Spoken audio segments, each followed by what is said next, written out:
আমরা বলছি আগামীতে যেন আমরা ফ্রড রিসিপ্ট থাকতে হবে। এটা ফ্রড রিসিপ্ট যদি না থাকে তাহলে আমরা এই আমরা যদি এখানে মালিক আছে সরকারি বাদে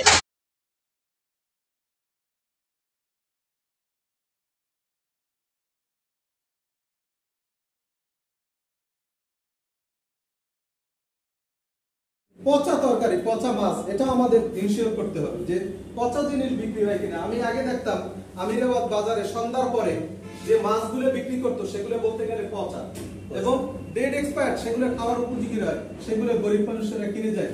আসলে আরো কি, যার স্বাস্থ্য খারাপ তার স্বাস্থ্য আরো খারাপ হচ্ছে।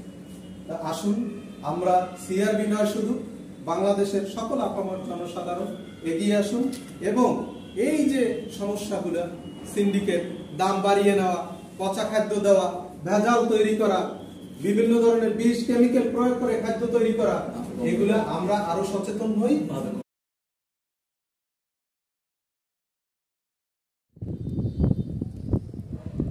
আল্লাহকে যারা বেসেছে ভালো,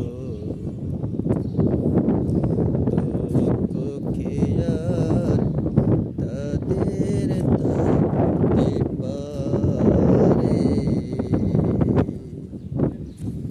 দুঃখকে আর তাদের থাকতে পারে। আল্লাহকে যারা বেসেছে ভালো।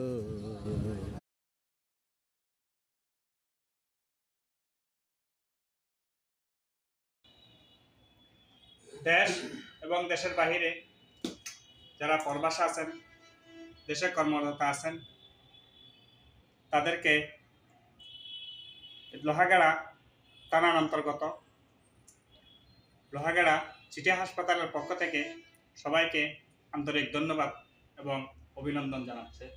আজকের এই সিটি হাসপাতালের ম্যানেজিং কমিটির সকল সদস্যগণ, আমি সিটি হাসপাতালের কিছু বিষয় নিয়ে ওনাদের কাছে কিছু প্রশ্ন করব।